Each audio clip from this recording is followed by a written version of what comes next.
Chapter 2 Counterphobic Avoidance. I divide avoidance into two broad classes of individuals. Type 1, typical classical avoidance, and Type 2, atypical counterphobic avoidance. Type 1, typical classical avoidance. This avoidance, discussed in detail in the last chapter, display the classic diagnostic and statistical manual of mental disorders, 4th edition, DSM-4, profile of pervasive shyness and fearful isolation. Within this class, variations of severity exist on a continuum. Some of these individuals live by themselves or with their family, either staying at home or not socializing at all, or socializing only with a few selected individuals, attempting to meet people but having difficulty connecting as they try, but fail to form sustained and sustaining relationships. Others form relationships that are only partially avoidant, limited in degree or of reduced intensity, such as bi-coastal marriages, serial monogamous relationships, or relationships that are stably unstable, dysfunctional because being with unattainable partners makes the relationships unlikely to come to fruition. Or if they do, sooner or later, they are destined to dissolve. Type 2, atypical or counterphobic avoidance. Type 2 avoidance do relate, but their relationships take the form of isolating social rituals. The Psychodynamic Diagnostic Manual describes such individuals collectively under the heading Converse Manifestation, Counterphobic Personality Disorders. Individuals who are psychologically organized around defenses against their fears. These avoidants handle relational anxiety through denial and reaction formation. That is, by using the characteristic pathological defense of I can face anything without fear. There are 3 subtypes, 2A, 2B, and 2C, which I now describe in some detail. Type 11A. Type 11A avoidance characteristically display avoidance Sullivan describes as consisting of isolative social rituals. He calls these pseudosocial rituals, where individuals are busily engaged with people, but nothing particularly personal transpires. Coleman seems to be referring to individuals with isolating social rituals when he describes a kind of relationship discord consisting of numerous love relationships that are often short-lived and generally intense and unfulfilling. In one of the following ways, compulsive cruising and multiple partners, where cruising is ritualistic and trance-inducing. Compulsive fixation on an unattainable or deficient partner. Compulsive multiple love relationships and compulsive sexual behavior in a relationship, sometimes associated with compulsive autoerotism. In the realm of selecting unattainable people to relate to, this avoidance pick distant, remote people who are already taken to convince themselves that they are attempting to relate, but failing to do so for reasons not fully under the control. Their cry, "it won't work," is consciously or unconsciously part of their original plan to make certain that when it comes to their relationships, much goes on, but little actually happens. Case example. A woman picked a married man to be her lover. Then, when he threatened to become available, discouraged him from divorcing his wife. First, by dissociating, not hearing his thoughts about marriage or hearing them passing them off as an aberration of the moment, not to be taken seriously. And second, by becoming personally just remote enough to create sufficient doubt in the man's mind to make him hesitate to take the final step. All along, she suspected that this man, being a proven cheat on account of his record with her, made him unlikely to be a suitable candidate for marriage. On his part, the man, to ease his guilt about having an affair, selected this woman in the first place, suspecting that her need to have an affair with a married man meant that it was likely that she would lose interest in him should he actually threaten to get a divorce and propose marriage. He sensed that she would be intolerant of real intimacy because of her need to be the interloper. In her case, part of what he saw as her pattern of an all too apparent fear of success.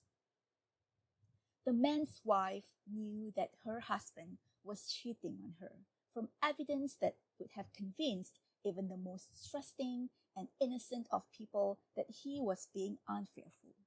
But because she, being an avoidant herself, unconsciously needed to permit and encourage the affair, she failed to spot the obvious, and even when she could no longer fool herself, refrained from confronting him and having a showdown, thus giving the affair her imprimatur by being complicit in its neglect.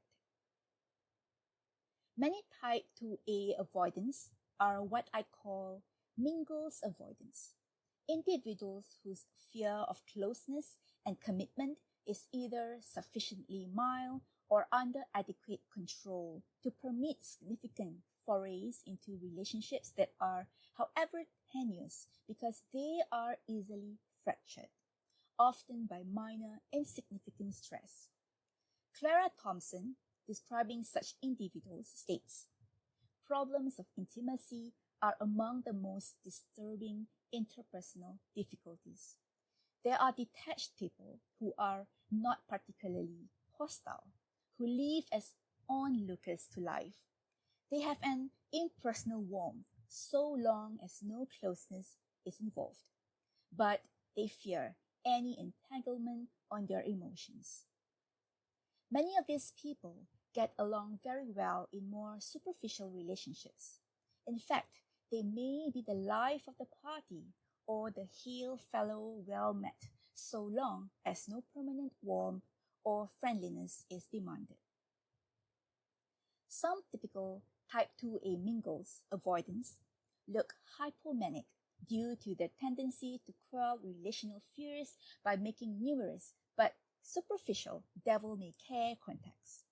They become serial daters or serial monogamists who meet new people or partners easily, but have difficulty sustaining and developing the ensuing relationships, so that quality becomes a casualty of quantity as they keep others, often many at one time, at bay through a gun-notching hyper-relatedness that covers an underlying remoteness and isolative tendency, which together create the self-fulfilling prophecy that I can meet anyone substantial and so am doomed to remain alone for the rest of my life.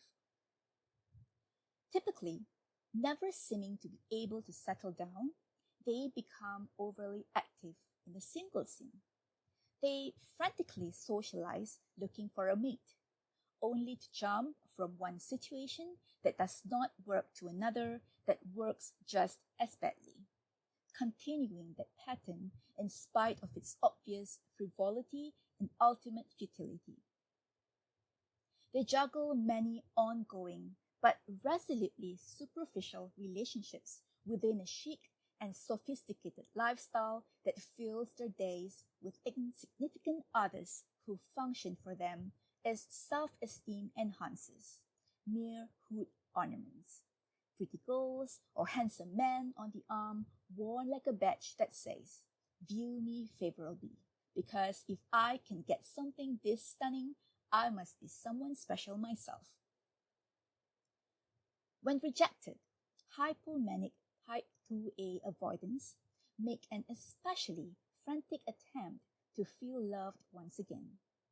They rush about looking for new lovers, grabbing the first accepting person who comes along, not for any winning quality that person might have, but to get unrejected, to undo a sense of despair and a feeling of emptiness, as they become too much the life of the party in order to deny the feeling that they have been disinvited from the ball.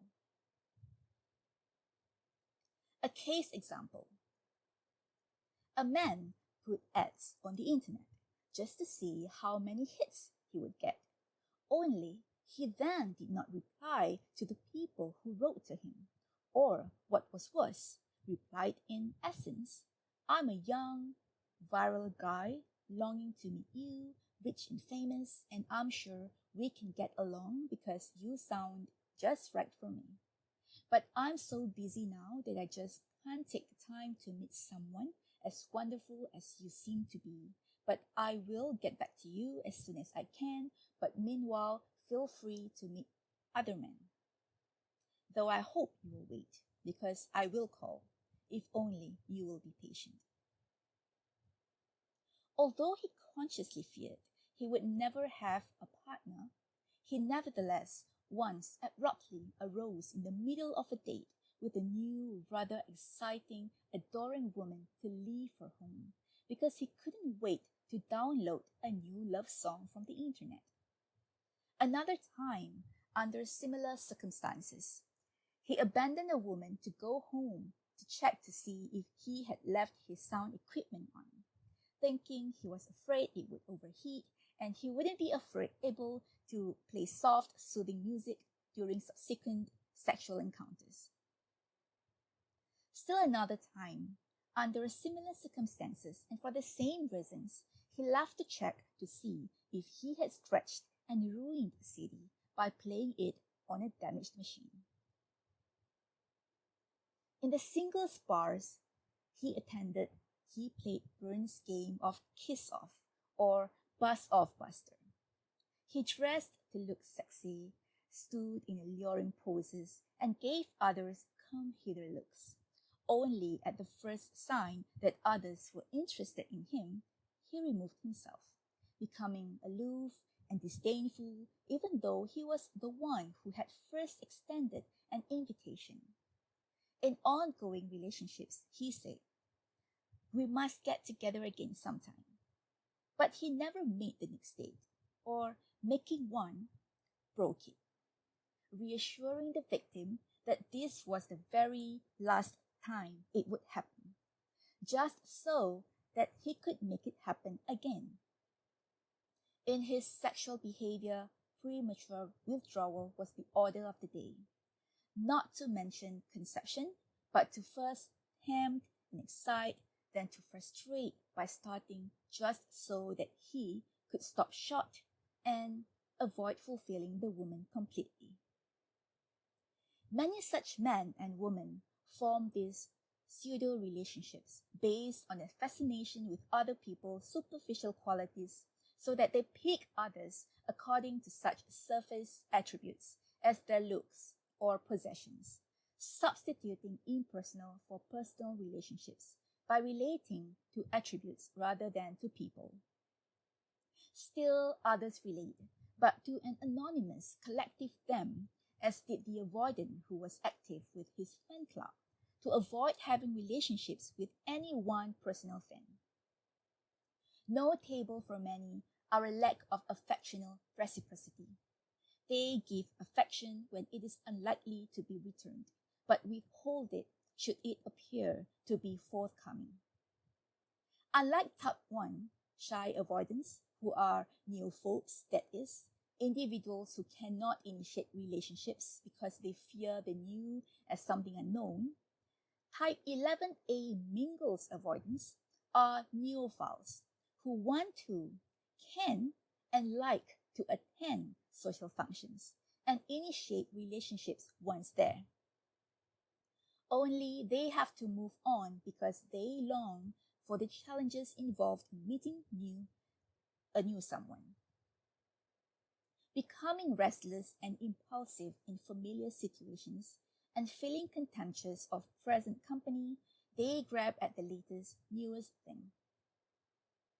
Underneath, many fear success due to a masochistic need to suffer that makes it difficult for them to accept being happy and fulfilled.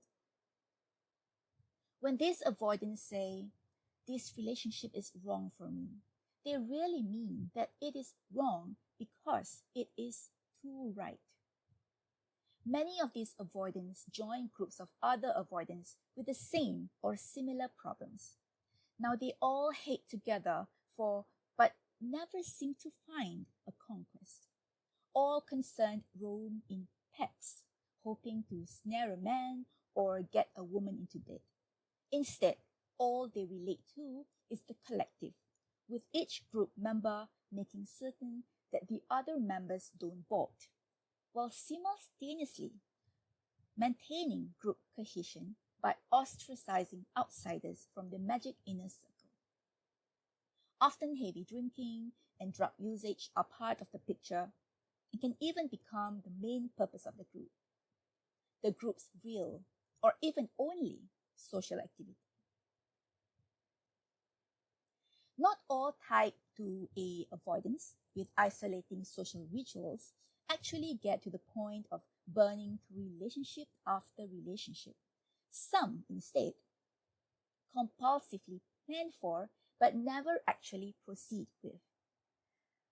A seduction, as did the individual who decorated and redecorated his apartment so that women will yield when they see my beautiful place, only to never actually invite women up to visit, and developed an all-consuming and all-surpassing desire to be where it's at with the in crowd, at in resorts, rubbing elbows with celebrities, not lowlifes at the trendy bar or restaurant that only special people know about.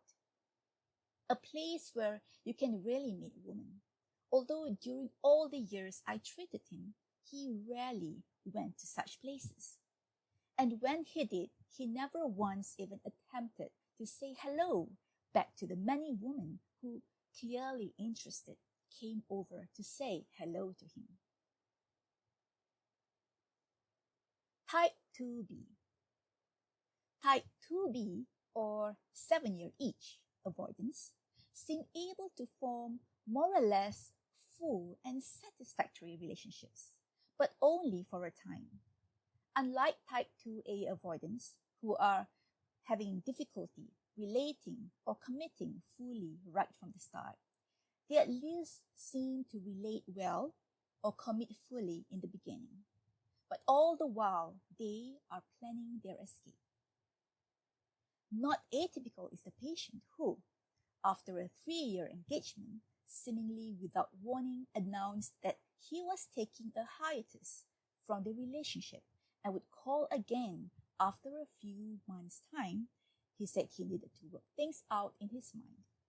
A year later, he had become a bitter, lonely man who still hadn't made the promised contact.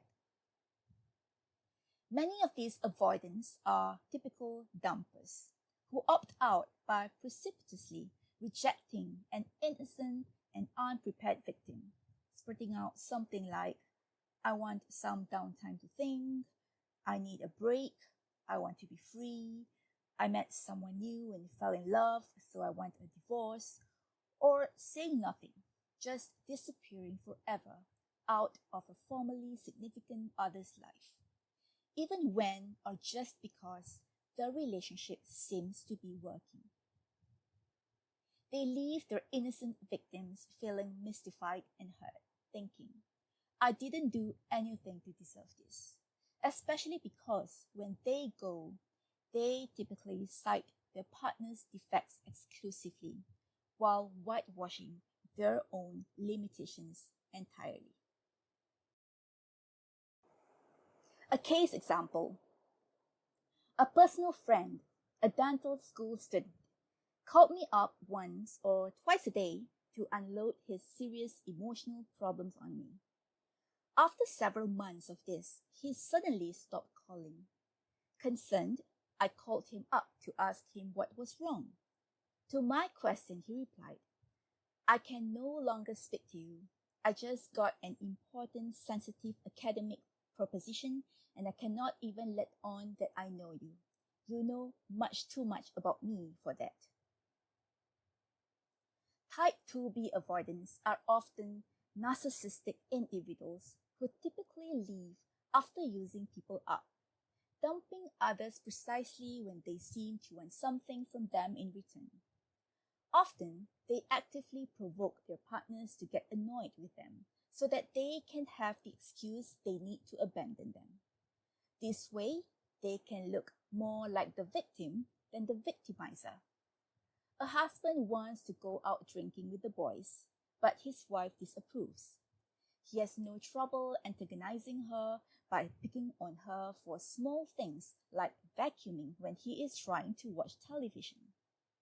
She gets defensive, saying, "Who else is going to clean around here?"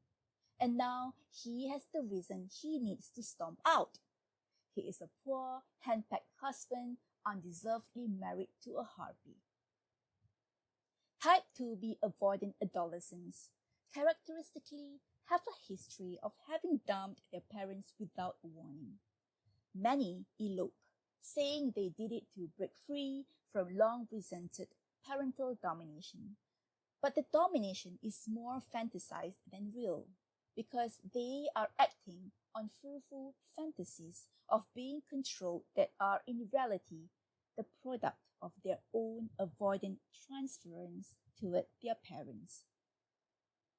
A case example. My daughter, Carly, was a girl all set to go to nursing school. The hospital where she worked was going to pay 80% of her tuition if she promised to work for them for 3 years afterward. And she had so wanted to be in the medical field for years that she even used to go to the medical school cafeteria dressed in surgical scrubs to pretend she was a doctor. Weird, but no weirder than the crush she developed on her dermatologist, whom she used to follow around with a girlfriend who was also in love with him. So what does she do to avoid the responsibility of developing herself and a career, as I had hoped? She runs off with a schizophrenic stalker who believes the President of the United States is going to send him to Iceland. They develop an energy formula. Cuts off everyone in her family who can give her a reality check, drops all of her former friends, and immerses herself in his crazy family where she can live in the land of the blind as the one-eyed queen. She has basically reinvented her life from scratch, embracing everything she used to hate about her former life. She used to hate it when I had relatives over, referring to them as relatives, but she is now entrenched in a numerous clan family. And then she would never go to church, even when her religious school required it. But now she goes every Sunday because her husband's parents are religious fanatics. She marries after only knowing her husband to be for a short period of time. And this after she told me she is part of an age where it is considered wiser to live with someone first.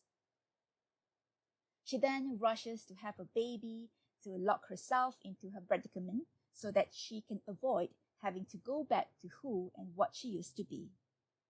Cutting off her entire old personal history and roots was her way to avoid taking responsibility for her life by escaping into a totally new fantasy world where nothing is expected of you in terms of developing yourself and working at a career. And all that is now demanded of you is to be physically present for your husband. Type 2C. Type 2C avoidants remove themselves from others via a process of reaction formation, where they distance from all by becoming overly involved with or actually immersed in a regressive relationship with one. This type is exemplified by the codependent individuals described by Melody Beattie, some of whom are avoidants who move away from home and in with a steady partner or spouse to become immersion junkies, who seem non-avoidant because they are in a close, all-encompassing, loving, permanent relationship with one person, but are, however, not relating to one out of love, but hiding out from all out of fear as well as out of anger that leads them to show their dislike of and try to defeat all the people in their lives. Sometimes these bosom relationships work and last, but if the number of books written on how to overcome codependency is any indication, all is not well in the codependent life. For codependent relationships are often not as loving as they seem to be. Rather, they can be unhealthy, hostile dependent relationships that, though they often last often rarely work. Other type 2C avoidants stay too close to their parents, living at home with no partner or spouse, as did the man who worked at home from his computer as a stock trader and had few or no friends, didn't go out on dates, and watched pornography all day long on the internet.